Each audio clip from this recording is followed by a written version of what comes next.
Hello दोस्तों, नमस्कार। S Chauhan नाम है मेरा। डर को भगाना काम है मेरा। आज हम एक क्रांतिकारी संत के बारे में देखेंगे।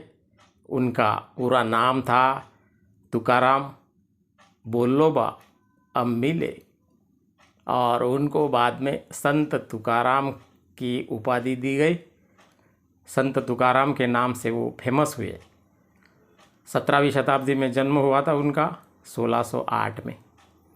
तो उनका काम क्या था दोस्तों? क्रांतिकारी क्यों बने?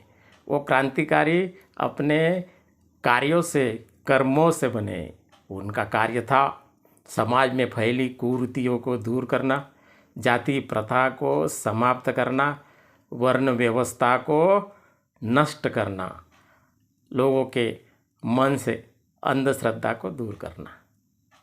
इतना पवित्र काम वो कर रहे थे, लेकिन अच्छे काम करने वालों को समाज में प्रतिष्ठा नहीं मिलती है जल्दी, और जो ढोंगी लोग हैं, पाखंडी लोग हैं, वो उनको मारने का प्रयास करते हैं, बदनाम करने का प्रयास करते हैं।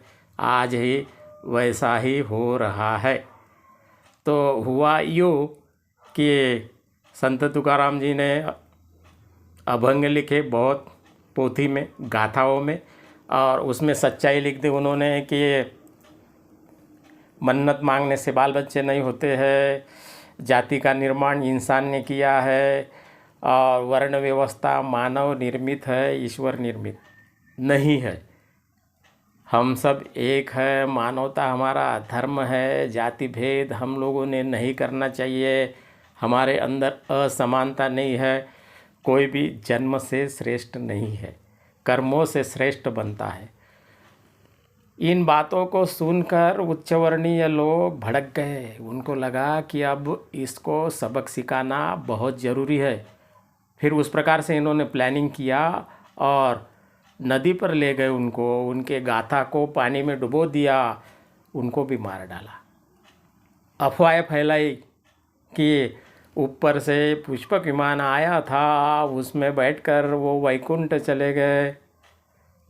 ये बात संत तुकाराम जी के पत्नी को पता चली और उन्होंने पूछा इन लोगों को, षड्यंत्रकारी लोगों को, कि मेरा पति कहाँ पे है?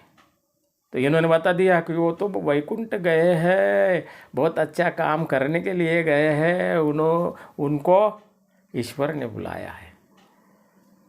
कुछ दिनों के बाद में वहाँ भी प्रचार करके बाहर आ जाएंगे, नीचे आ जाएंगे। वो परेशान हो गई।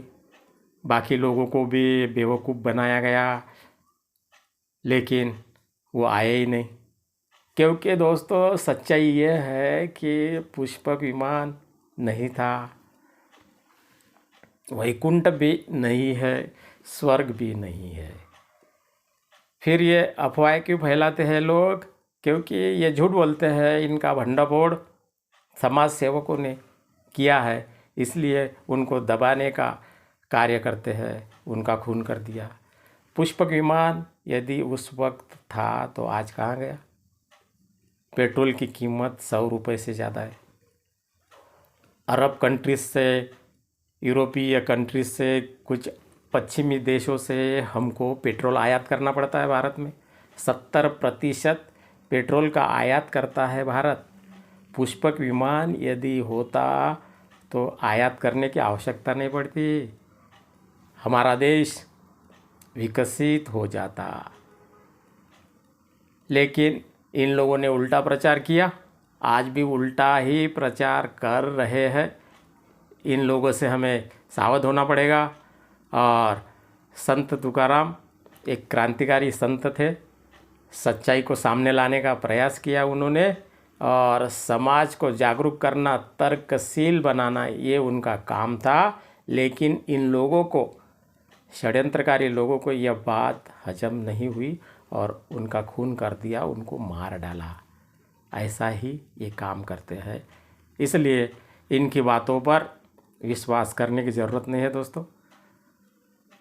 सच्चाई यही है, यही सत्य है।